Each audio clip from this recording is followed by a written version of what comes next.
mais que a pauta inicie com a questão da operação, ela acabou a gente aprofundando muito mais. Eu coloquei para o ministro que a integração, sobretudo, com a Polícia Federal, com a Polícia Rodoviária Federal, e que, independente de erros ou acertos, nós saímos daqui hoje com uma grande oportunidade. Temos como farol hoje a decisão da DPF 635, que é uma decisão que nos obriga, não que isso não seja positivo, obriga no sentido positivo a essa integração. Nós temos essa oportunidade, a partir de hoje, de fazer essa verdadeira integração.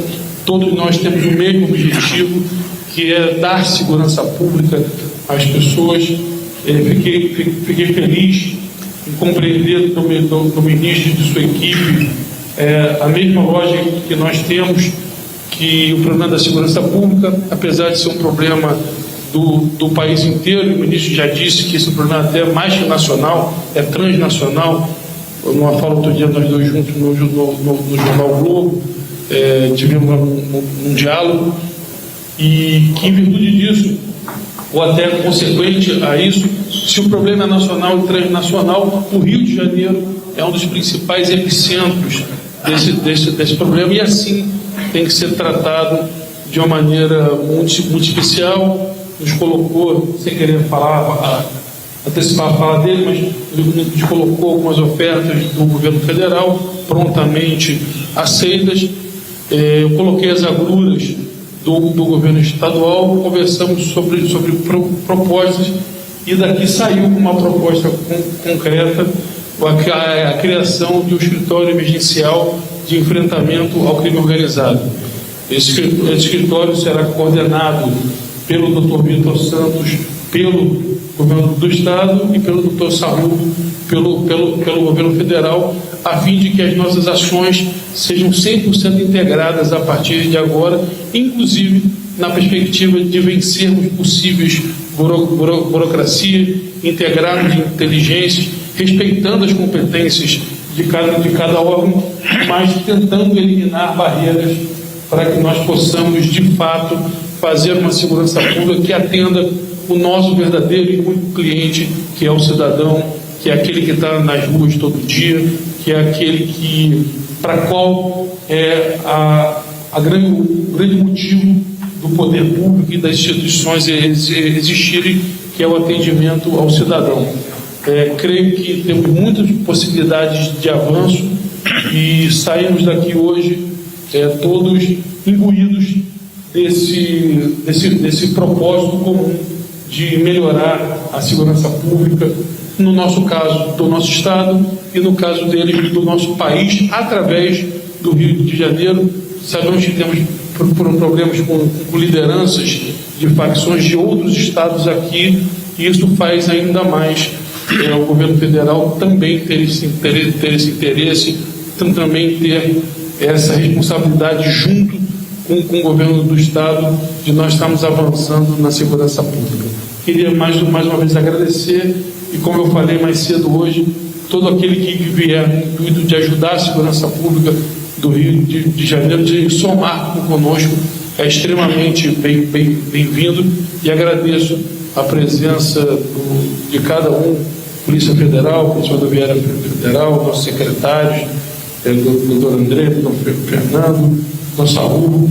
Agradeço a todos, mas que estão aqui, do governo federal, mais os assessores que vieram, e, sobretudo, ao ministro Lewandowski, com o desejo real de que isso se torne o início de um novo tempo. Como eu falei, esse farol que a DPF nos coloca hoje para frente, o para trás, vocês já sabem, é crítico, mas o para frente, que a gente possa realmente transformar isso em grandes ações. Muito obrigado. Inicialmente, a recepção do senhor governador do Estado. Nós tivemos aqui uma conversa extremamente proveitosa, profícua. Estamos aqui por determinação do presidente Lula, que, vindo do exterior, imediatamente convocou uma reunião ministerial de emergência para tomar pé da situação do do Rio de Janeiro, da crise de segurança pública. Depois de tomar conhecimento do que ocorria, evidentemente tendo em conta a distância que nós nos encontramos do Estado, mas enfim, nós pudemos apresentar ao senhor presidente da República os dados necessários para que ele tomasse algumas decisões, e uma delas foi a determinação que a cúpula do Ministério da Justiça e Segurança Pública viesse aqui ao Rio de Janeiro, se colocar à disposição do governador do Estado e, sobretudo, apoiar a população brasileira neste momento de crise. Nesta nossa conversa, nós ressaltamos que nós vivemos num federalismo cooperativo desde o advento da Constituição de 1989, ou seja, nós todos temos que cooperar na nossa federação, esquecendo eventuais diferenças político-partidárias. Quer dizer, nós vivemos numa união federal. Então, o problema de uma unidade federal é o problema de toda a união de Estados membros desta federação. Portanto, viemos aqui para colaborar, tomamos algumas decisões importantes. É claro que sofremos uma limitação de recursos. Nós vivemos, claro, numa crise orçamentária que não é só da União, mas é também dos Estados membros da Federação Brasileira, mas dentro do possível nós vamos cooperar com o Estado do Rio de Janeiro para superarmos o mais rapidamente esta crise de segurança. Nós, desde logo, colocamos à disposição do governador algumas vagas, ou as vagas necessárias no presídios federais de segurança máxima para transferir as lideranças do crime organizado. Nós também colocamos à disposição do senhor governador, das demais autoridades de segurança, peritos criminais que podem ser recrutados na Força Nacional e também de outros estados. Então, não só médicos, legistas, odontólogos, peritos, também nós temos aqui um banco de dados no que diz respeito ao DNA, balística, tudo isso estamos colocando à disposição do governador. Vamos, dentro do possível, aumentar o efetivo que já está aqui desde 2023 da nossa Força Nacional. Estamos também aumentando, dentro das nossas limitações, o efetivo da Polícia Rodoviária Federal. Aqui na área da Polícia Federal, vamos intensificar as atuações, as atividades de inteligência, sobretudo para a descapitalização do crime. Nós temos uma determinação hoje do Supremo Tribunal Federal no sentido do engajamento da Polícia Federal, sobretudo para não só abrir um inquérito para investigar aquilo que estiver dentro da competência dessa força especializada de natureza federal, desenvolver ações de inteligência, cooperar com as entidades fazendárias, especialmente o COAF, a Receita Federal, para cumprimento das determinações justamente do Supremo Tribunal Federal dentro da DPF 635. Portanto, nós vamos tomar algumas medidas emergenciais e uma medida mais permanente que se projeta no tempo, esse escritório emergencial de enfrentamento ao crime organizado, onde nós vamos conjugar as forças federais com as forças estaduais para resolvermos rapidamente, celeremente, os problemas com os quais nós nos deparamos para a solução desta crise. Vejam que essa expressão escritório emergencial exatamente tem o sentido, de não criarmos uma estrutura burocrática permanente. É um fórum onde as forças vão conversar entre si, tomar decisões rapidamente até que a crise seja superada. Este é um embrião daquilo que nós queremos criar com a PEC da Segurança Pública que está sendo discutida no Congresso Nacional. Nós queremos fazer um entrosamento das forças federais, estaduais e até municipais no enfrentamento deste flagelo, desta verdadeira patologia que é a criminalidade em todos os sentidos, mas sobretudo a criminalidade organizada. Mais uma vez, governador, agradeço a gentileza, a cortesia com que o senhor nos recebeu e também aos demais integrantes da sua equipe. a troca de ideias, a troca de experiências e a visão de colaboração futura, me parece que foi extremamente proveitosa. Portanto, eu tenho esperança de que essa crise será resolvida no prazo mais curto possível de tempo. Obrigado. Nós vamos trabalhar dentro do possível. Aqui o doutor Antônio Fernando, da PRF, já me informou que durante a crise já aumentou o efetivo da Polícia Federal aqui no entorno da capital em pelo menos 50 integrantes da corporação. Em breve enviaremos outro número equivalente.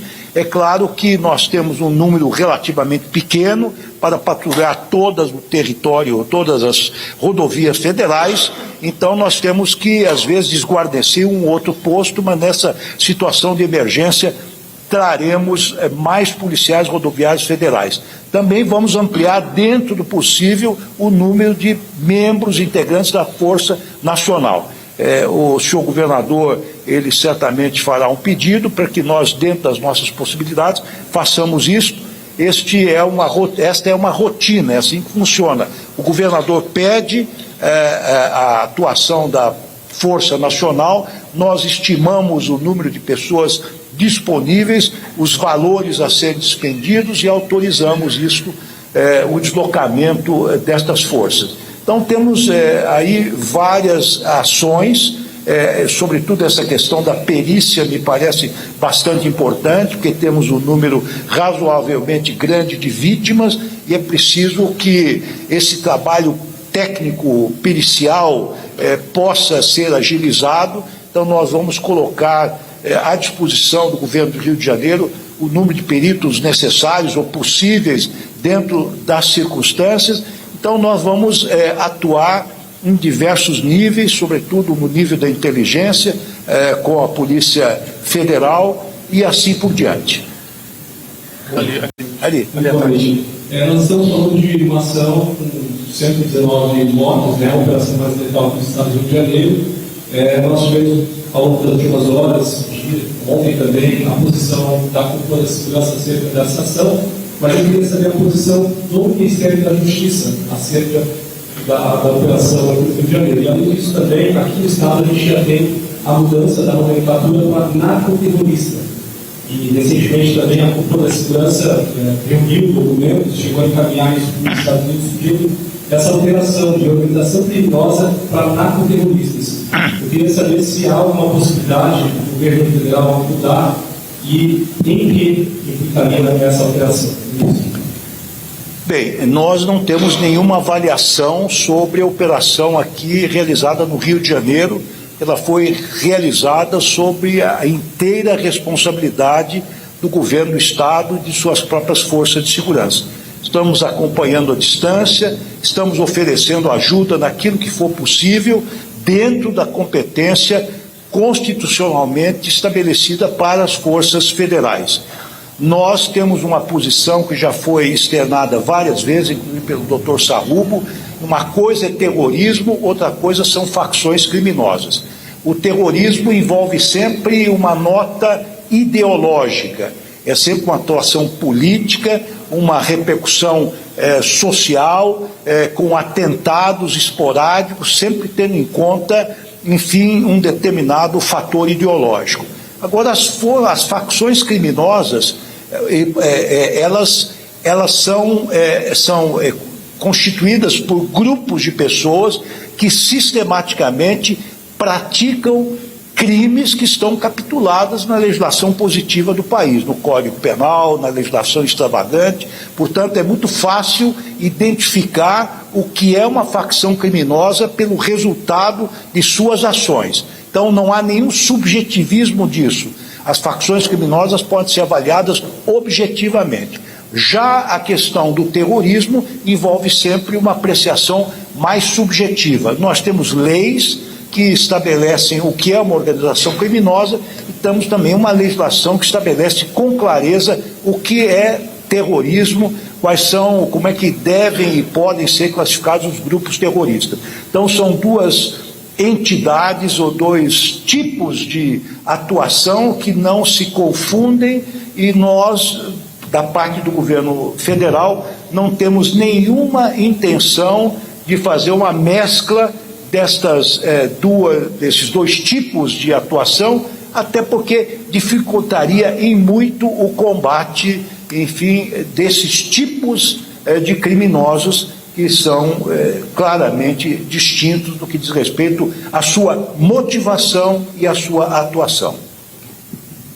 Isso sem precedentes instalados na segurança pública, porque os números mostram 119 mortos numa única operação.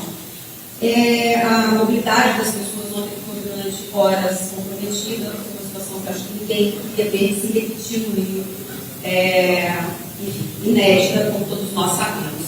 A minha questão é a seguinte: a GLO chegou a ser aumentada durante várias situações, ela foi totalmente descartada pelo jeito pelos dois lados. Eu queria entender exatamente qual é a visão que o governo e o governo federal tem para ter descartado já uma ação emergencial para uma situação que a gente entende deve ser absolutamente emergencial e grave. Veja, não há nenhuma posição do governo federal contra a favor da GLO. Nós não nos manifestamos nem num nem em outro sentido. A GLO é uma operação de garantia da lei e da ordem, como nós sabemos, está previsto no artigo 142 da Constituição Federal. Está regulamentada também na Lei Complementar 97 de 1999, especialmente no artigo 15 desta Lei Complementar, que regula a atuação das Forças Armadas, a organização das Forças Armadas. A GLO é uma operação excepcional em que as Forças Armadas comandam as forças de segurança local. Ela depende de uma solicitação do governador, vamos falar aqui do governador, ou da autoridade local, que reconhece a incapacidade das forças locais de debelarem uma situação de crise. Portanto, esta é uma instituição que está regulada na Constituição e na lei infraconstitucional, tem requisitos muito claros que estão previstos nestes documentos. Nós não excluímos e também não estamos recomendando que se faça ou que se desencadeie uma GLO. Tudo depende das circunstâncias e depende, evidentemente, do próprio governador. Então, da nossa parte do governo do Estado, nem se cogitou em pedir GLO. Esse termo de GLO veio à tona somente porque eu falei da questão dos blindados, que nós em outras 3 ocasiões tínhamos requerido e nos foi negado porque haveria necessidade de uma GLO. Então, em momento nenhum se falou em GLO, a não ser nessa resposta, porque não tivemos os blindados. Então, em momento nenhum foi pensado.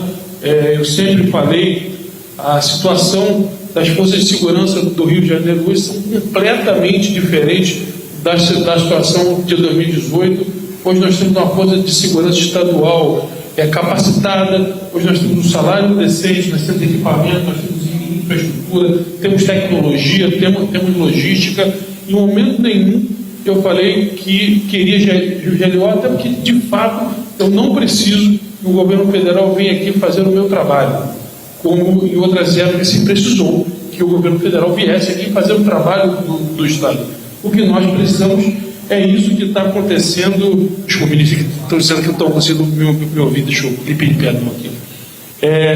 O que eu falei e repito, que o que nós precisamos é que cada ente faça o seu trabalho, mas de forma integrada. É um pouco da lógica da separação dos poderes. Os poderes são independentes, porém harmônicos entre si. E essa ideia de independência e harmonia, que é o que a gente vem defendendo aqui. Então, o governo estadual não pensou em momento algum em impedir para que o governo federal, ou o Exército, enfim, Marinha, que quer que seja, fizesse o nosso trabalho. Nós temos todas as condições, como eu demonstrei. E eu repito o que eu falei mais cedo: no Rio de Janeiro, sozinho, tem condições de vencer batalhas. mas não tem condições de vencer a guerra. A guerra somente juntos conseguiremos vencer. Na batalha de ontem, as polícias saíram vitoriosas, tirando, repito, as nossas 4 vítimas, que foram os 4 policiais mortos. O resto foram criminosos. Não era a intenção de ninguém. Queríamos ter prendido todos com vida, mas foi uma consequência da retaliação que eles acabaram fazendo e do uso desproporcional da força que aqueles criminosos fizeram. Fora isso, eu não tenho dúvida que nós temos uma grande perspectiva de avanço, sobretudo na questão do desarmamento e da asfixia financeira, que aí sim, foi o que eu sempre disse, é nosso clamor, a nossa cobrança. Nós somos maduros o suficiente para convergirmos ou divergirmos. Isso faz parte da democracia. Ninguém aqui é criança e ninguém aqui não é nada pessoal aqui. A convergência ou a divergência, ele é a busca pelo mesmo bem comum, que é, no caso nosso aqui, a segurança pública, que nós possamos convergir e divergir muito, porque isso faz parte da democracia, isso faz parte daqueles que querem construir um bem comum. Para encerrar, então, o repórter. Os autoridades presentes. Eu queria falar a respeito da crise, você falou que pela distância de Brasília, que faltava um pouco de conhecimento dessa crise, mas é uma crise que já vem se alastrando há bastante tempo, que a retórica especial tem mostrado, que essas guerras de território, o mundo vem aterrorizando a região oeste, oeste, Baixada Fluminense, invadindo casas, expulsando moradores, e a polícia vem combatendo como pode. Vamos saber de que forma prática essa reunião pode ajudar a melhorar a vida da população carioca. Os turistas também visitam, já que nós estamos na cidade mais importante do palacete do turismo do Brasil, como pode ajudar na prática para que essas situações não voltem a acontecer, e de que forma a Polícia Federal, a Polícia Rodoviária Federal podem também entrar nessa, não vamos chamar de guerra, entre aspas, que é o que a gente vive no dia a dia do Rio de Janeiro. Nessa guerra que a gente está vivendo, que a polícia tenta combater, mas a gente vê a situação vai se alastrando e fica difícil esse combate. Obrigado. Agradeço a pergunta. Eu não sei se fui mal compreendido, mas eu disse que nós tivemos uma reunião hoje de manhã com o senhor presidente da República, que veio do exterior, da Malásia, onde teve uma trajetória muito exitosa, muitos compromissos importantes, encontros com líderes mundiais. E quando ele veio ao Brasil, ele quis se inteirar dos dados específicos sobre a situação do Rio de Janeiro. Nós temos, embora distantes dos locais mais longínquos do país, nós temos uma visão panorâmica do Brasil. Nós temos 27 superintendências da Polícia Federal, 27 superintendências da Polícia Rodoviária Federal, nós temos a Secretaria de Segurança Nacional, que tem uma visão abrangente sobre todo o território do país também, pratica de forma muito assídua a integração entre as forças federais e as forças estaduais. Nós estamos atuando. Este nosso escritório emergencial de enfrentamento do crime, a meu ver, é uma prévia do SUSP, do Sistema Único de Segurança Pública, que queremos criar por meio da PEC da Segurança Pública. Ele já existe por meio de uma lei ordinária desde 2018, mas para que tenha uma força maior, ele precisa ser constitucionalizado, inclusive tendo recursos específicos que possam irrigar todo esse sistema. Então, um trabalho, digamos assim, é um trabalho articulado, um trabalho que demanda inteligência, demanda esforço, demanda integração, e não é de um dia para outro que nós vamos vencer o crime organizado. Mas estamos avançando, tanto do ponto de vista, como disse, legislativo, como do ponto de vista operacional, e muito importante também, como o crime hoje é global, o governo federal, que tem essa competência, tem inúmeros acordos internacionais, seja no âmbito do Mercosul, acordos de natureza multilateral, vários acordos bilaterais, Hoje nós fazemos parte da Meripol, da Europol, da Interpol, inclusive elegemos o secretário-geral, que é um delegado federal jovem, competente, Dr. Valdeci Urquiza. Então é um esforço amplo, integrado, estamos avançando e haveremos de vencer. O crime organizado não triunfará em nosso país. A participação de todos, a política já está encerrada, tá? Boa noite a todos. Obrigado.